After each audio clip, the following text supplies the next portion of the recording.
దేవీపురంలో అంజయ్య అనే పిసినారి ఉన్నాడు. అతనికి తాతల ద్వారా సంక్రమించిన ఆస్తులు చాలా ఉన్నాయి. కానీ వాటిని ఖర్చు పెట్టాలంటే మాత్రం అంజయ్య మనసు అంగీకరించేది కాదు. ఇక దాన ధర్మాల గురించి ఎవరైనా అతని ఇంటికి వెళితే వాళ్లపై అంతెత్తున మండిపడేవాడు. అంజయ్య పిసినారితనం గురించి ఆ ఊరి వాళ్లకు బాగా తెలుసు. అందుకే ఎవ్వరూ అతని ఇంటికి వెళ్ళేవారు కాదు. చివరికి ముష్టివాళ్లు కూడా అంజయ్య ఇంటికి వెళ్ళాలంటే ఆలోచించేవారు. ఇదిలా ఉండగా ఒకరోజు పొద్దున అంజయ్య ఇంటి ముందు కూర్చొని రాత్రి మిగిలిపోయిన అన్నంలో నీళ్లు కలుపుకొని తింటున్నాడు. అప్పుడే అక్కడికి ఒక ముష్టివాడు వచ్చి నిలబడ్డాడు. అది చూసిన అంజయ్య, యామెటయ్యా, పొద్దు పొద్దున్నే నా ఇంటికొచ్చావు? నువ్వెంతసేపు ఇక్కడ ఉన్నావు? నేను నీకు ఒక మెతుకు కూడా పెట్టను, కాబట్టి ఇక నువ్వు దయచేయి. అయ్యా, నేను అన్నం కోసం రాలేదు. దేవుడి దయ వల్ల ఈరోజు తినడానికి నాకు చాలా భోజనమే దొరికింది. కాకపోతే తాగడానికి నీళ్లే లేవు. మీరు కొంచెం నీళ్లు దానం చేస్తారని ఇలా వచ్చానయ్యా. ఆహా, నువ్వు అడిగినట్టు నేను నీకు నీళ్ళిస్తే దాని వలన నాకొచ్చే లాభమేంటి? నాలాంటి అభాగ్యుడికి నీళ్ళివ్వడం వలన మీకు బోలెడంత పుణ్యం దొరుకుతుందయ్యా అన్నాడా ముష్టివాడు. ఆ మాటలు విన్న అంజయ్య వాడిని పరీక్షగా చూసి, అలాంటి పుణ్యమేది నాకొద్దులే కాని నీ గిన్నెలో ఉండే ఆ కూరను కాస్త నాకు పెట్టు, నీకు నీళ్ళిస్తాను అన్నాడు. అంజయ్య మాటలకు ఆశ్చర్యపోయిన ఆ ముష్టివాడు, ఊరిలో అందరూ ఈయన పిసినారితనం గురించి చెప్తుంటే విని ఏమో అనుకున్నాను, కానీ ఇప్పుడు ఇతన్ని చూస్తుంటే తెలుస్తుంది ఈయన పిసినారే కాదు, పెద్ద ముష్టివాడు కూడా అని చెప్పి తన గిన్నెలో ఉన్న కాస్త కూరను తీసి అంజయ్య గిన్నెలో వేసి అక్కడి నుండి వెళ్ళిపోయాడు. ఇదంతా దూరంగా నిలబడి చూసిన అంజయ్య భార్య కౌసల్య, అయ్యో అయ్యో, ముష్టివాడి కంచంలో నుండి అలా కూర తీసుకుని తినడానికి మీకు కాస్తైనా సిగ్గనిపించట్లేదు? మీరు ఇలాంటి పనులు చెయ్యడం వల్లే కదా మన కొడుకు మనల్ని వదిలిపెట్టిపోయాడు. బంధువులెవ్వరూ మన ఇంటి వైపు చూడడానికి కూడా భయపడుతున్నారు. ఇంత ఆస్తి పెట్టుకుని కడుపు నిండా తినడానికి అలా కకృతి పడతారెందుకు? అయినా నాకు తెలియక అడుగుతాను, పోయేటప్పుడు ఇదంతా మూటగట్టుకొని పోతారా ఏంటి? అని తన బాధను వెళ్ళబోసుకుంది. కాని అంజయ్య ఇదంతా పట్టించుకోకుండా, ఆహా, ఈ కూరని ఏ ఇంట్లో వంటారో కాని అమృతంలాగా ఉంది. నిజంగా ఈ ముష్టోడు అదృష్టవంతుడు. లేదంటే రోజు ఇలాంటి కూరలతో తినాలంటే అందరికీ సాధ్యపడుతుందా ఏంటి? నేనిక్కడ గొంతు చించుకొని ఇంతలా మాట్లాడుతుంటే మీరేం పట్టనట్టు తింటున్నారే? ఏమిటి కౌసల్యా నువ్వనేది? నువ్వు నాతో మాట్లాడావా? నాకేం వినిపించనే లేదే. అయినా ఈ కూరను తిని నన్ను నేను మర్చిపోయాను. ఏమిటి, నీకు ఈ కూర తినాలనిపించిందా? అయితే వెళ్ళి గిన్నె తెచ్చుకో. చీచి, మిమ్మల్ని మార్చడం ఇక ఈ జన్మకు సాధ్యపడదు అని కోపంగా వెళ్ళిపోయింది కౌసల్య. ఇప్పుడు నేనేం తప్పుగా మాట్లాడాను? కూర తినమన్నాను, అంతే కదా? అది తప్పేం కాదే. అందుకే మన పెద్దవాళ్ళు అంటుంటారు, దేనికైనా అదృష్టం ఉండాలని. అంటూ అంజయ్య కడుపు నిండా తిన్నాడు. మరుసటి రోజు అంజయ్యకు పనిపడి పట్నం వెళ్ళవలసి వచ్చింది. ఇదిగో కౌసల్య, పొలంలో చల్లడానికి ఎరువులైపోయాయి. నేను వాటిని తావడానికి పట్నం వెళ్తున్నాను. నేనొచ్చేంత వరకు తలుపులేసుకుని జాగ్రత్తగా ఉండు. అసలే రోజులు బాగాలేవు. ఎరువులు తేవడానికి మీరెందుకు వెళ్ళడం? పని వాళ్లకు డబ్బులిస్తే వాళ్ళు తెస్తారు కదా. ఆ తెస్తారు. ఎందుకు తేరు? వాళ్ళకైతే ఎరువుల డబ్బులతో పాటు రిక్షాకు కూడా డబ్బులు ఇవ్వాలి. అదే నేను వెళ్ళాననుకో, హాయిగా నడుచుకుంటూ వెళ్తాను. రిక్షా డబ్బులు మిగులుతాయి.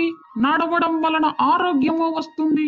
ఏమిటి, 10 రూపాయల రిక్షా డబ్బులు మిగల్చడం కోసం ఇంతెండలో 20 కిలోమీటర్ల దూరం నడుస్తారా? అది కూడా ఈ వయసులో? ఏమిటే 10 రూపాయలంటే నీకు చిన్న మాటల్లా అనిపిస్తుందా? అయినా నువ్వు చెప్పినట్టు 20 కిలోమీటర్లు నడవవలసిన పని లేదు. నేను అడ్డదారిలో అడవి గుండా వెళ్ళి చీకటి పడే లోపు వచ్చేస్తాను. అయినా నీతో మాట్లాడుతూ కూర్చుంటే నా కవతల ఆలస్యం అవుతుంది. నువ్వు జాగ్రత్తగా తలుపులేసుకో. అంటూ నడుచుకుంటూ వెళ్ళాడు అంజయ్య. పట్నం వెళ్ళి అక్కడ తనకు కావలసినవి కొనుక్కొని తిరిగి ఊరికి బయలుదేరాడు. ఇంతలో సాయంత్రమైంది. అమ్మో, చీకటి పడేలాగా ఉంది. అసలే చాలా దూరం నడవాలి. ఇదసలే అడవి మార్గం. ఈ చీకటిలో గనక దారి తప్పానంటే చాలా ప్రమాదం. అంటూ గబగబా నడుస్తాడు. కాని అంతలోనే చీకటి పడటంతో ఆ చీకటిలో దారి తప్పిపోయాడు. అడవిలో చాలా దూరం నడిచి ఇక నడిచే ఓపిక లేక ఒక చెట్టు కింద కూర్చుని, అయ్యో, నేను దారి తప్పిపోయానే. ఇప్పుడు ఈ చీకటిలో ఎటని పోయేది? ఇప్పటికే చాలా దూరం నడిచాను. ఇక నడవడం నా వల్ల కాదు.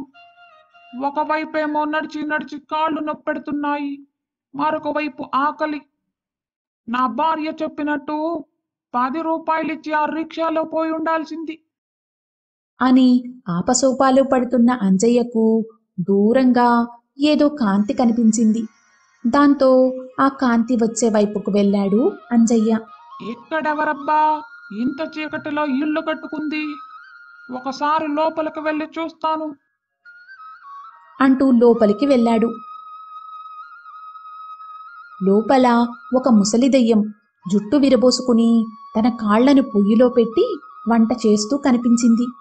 అది చూసిన అంజయ్య వణికిపోతూ అమ్మో అమ్మో, దెయ్యం దెయ్యం! అంటూ కళ్ళు మూసుకున్నాడు. ఇలా చూడంజయ్య, నువ్వు నన్ను చూసి భయపడాల్సిన పని లేదు. నేను నిన్నేం చెయ్యను. నిజానికి ఈ వంట చేస్తుంది నీకోసమే. అంతా ముసలిదయ్యం. ముసలిదయ్యం మాటలు విన్న అంజయ్య కాస్త ధైర్యం తెచ్చుకుని ఇలా అన్నాడు. ఏమిటి నువ్వు చెప్పేది? నువ్వు నా కోసం వంట చేస్తున్నావా? నిజంగా నువ్వు నన్నేం చెయ్యవు కదా? అవును, నేను చెప్పింది నిజం. నేను వంట చేస్తుంది నీకోసమే. ఎందుకంటే నేను బతుకున్నప్పుడు ఒక్కరికి కూడా భోజనం పెట్టలేదు. చివరికి నేను కూడా ఏనాడు తృప్తిగా తినలేదు. నా చుట్టూ ఉన్న వాళ్లను తిననివ్వలేదు. అందుకని అందరూ నన్ను విడిచిపెట్టి వెళ్ళిపోయారు. చివరికి నేనొక్కదాన్ని నా చివరి రోజుల్లో దిక్కులేని చావు చచ్చాను. ఇలా దయ్యంలా మారి ఈ అడవిలోనే తిరుగుతున్నాను. ఒక సాధువు నా పరిస్థితికి జాలిపడి నాకు విముక్తి మార్గం చెప్పాడు. కనీసం ఒక్కరికైనా తృప్తిగా భోజనం పెడితే నాకు ఈ పిశాచ జన్మ నుండి విముక్తి కలుగుతుందని చెప్పాడు. కొన్ని సంవత్సరాల నుండి నేను ఇక్కడే ఉన్నాను. చివరికి నీ పిసినారితనం కారణంగా ఇన్నాళ్లకు నువ్వెక్కడికి వచ్చావు. ఇదిగో భోజనం సిద్ధంగా ఉంది. ఇలా వచ్చి కూర్చో, తృప్తిగా భోంచేయి అంది ఆ ముసలిదయ్యం. అంజయ్య భయం వదిలిపెట్టి భోజనం తృప్తిగా తిన్నాడు. అప్పుడు ఆ దెయ్యం అంజయ్యతో ఇలా చెప్పింది. ఇలా చూడంజయ్యా, అందరూ మనతో ఉన్నప్పుడు వాళ్ళ విలువ మనకు తెలియదు. ఒకసారి వాళ్ళు దూరమయ్యాకే వాళ్ళ విలువ తెలుస్తుంది. నువ్వు కూడా నాలాంటి వాడివే. నాకు పట్టిన గతి నీకు పట్టకుండా జాగ్రత్త పడు. ఎవ్వరూ లేని బతుకు చాలా హీనంగా ఉంటుంది అని చెప్పి ఆ దెయ్యం మాయమైంది. ఈ దెయ్యం చెప్పిన మాటల్లో నిజం లేకపోలేదు. నేను నా పిసినారితనంతో ఇప్పటికే నా కొడుకును దూరం చేసుకున్నాను. నన్ను నమ్ముకుని ఉన్న నా భార్యను కడుపు నిండా తిననివ్వటం లేదు. నేనికనైనా మారకపోతే ఈ దెయ్యానికి పట్టిన గతే నాకు పడుతుంది. ఇక మీదట నా పిసినారితనాన్ని వదిలిపెట్టి నా కుటుంబంతో కలిసి నా మిగిలిన జీవితాన్ని హాయిగా గడుపుతాను.